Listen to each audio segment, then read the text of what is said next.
9 intrepid adventurers, seasoned in the art of hiking, faced off against a treacherous frozen mountain that could freeze the very breath in your lungs. A tent, viciously sliced open from the inside, told a chilling tale.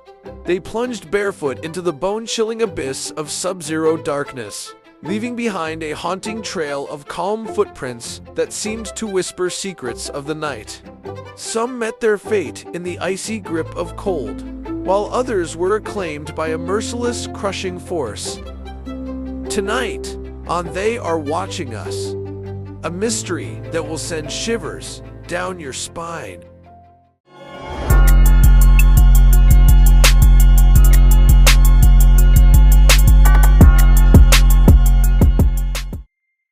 In late January 1959, 9 experienced Soviet hikers set out for a winter expedition across the northern Ural Mountains.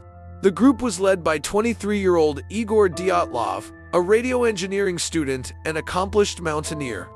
Their objective was Mount O'Torton, a remote and difficult peak whose name, in the language of the indigenous Mansi people, loosely translates to "do not go there."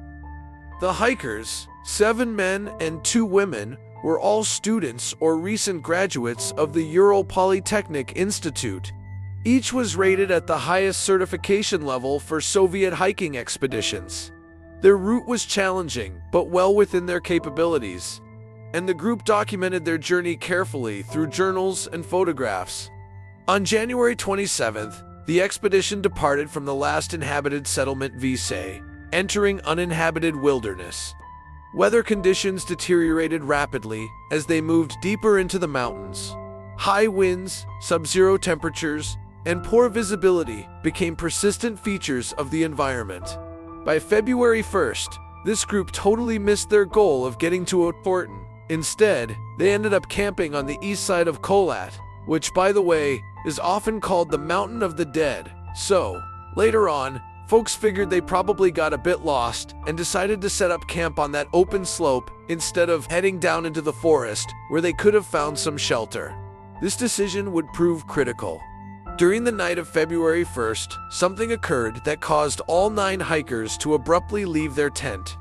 What is certain and remains central to the mystery is that the tent was cut open from the inside, not the entrance, suggesting urgency rather than orderly evacuation. Rescue operations began only after the group failed to return by their expected date.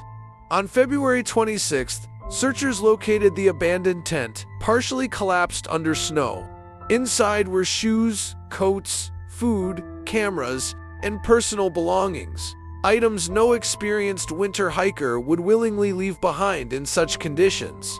Footprints leading away from the tent were visible, descending toward a forested area approximately 1 mile away.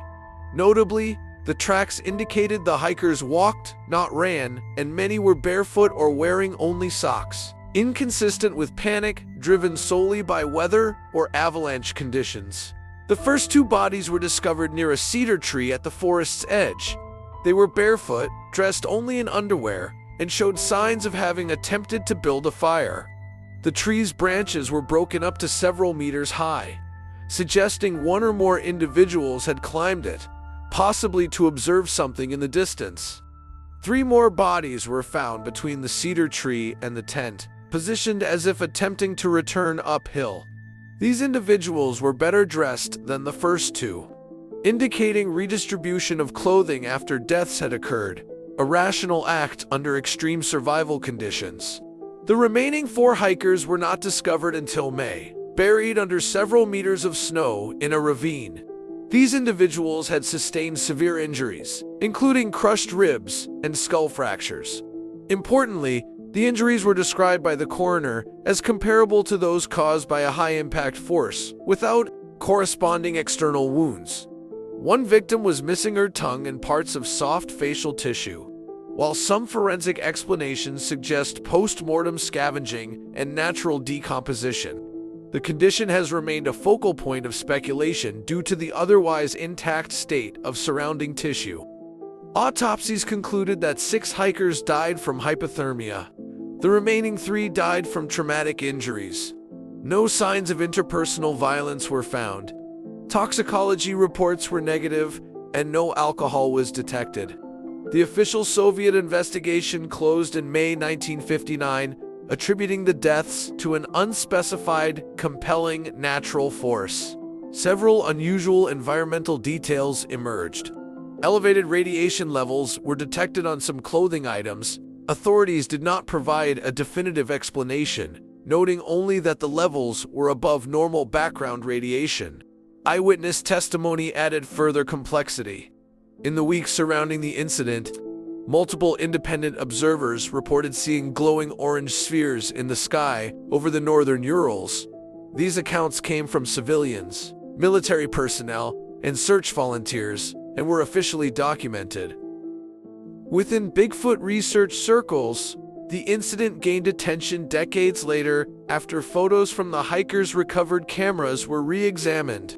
One image taken near the tree line appears to show a large, dark, upright figure in the distance. While indistinct, the image has been cited in cryptozoological literature as suggestive, though not conclusive.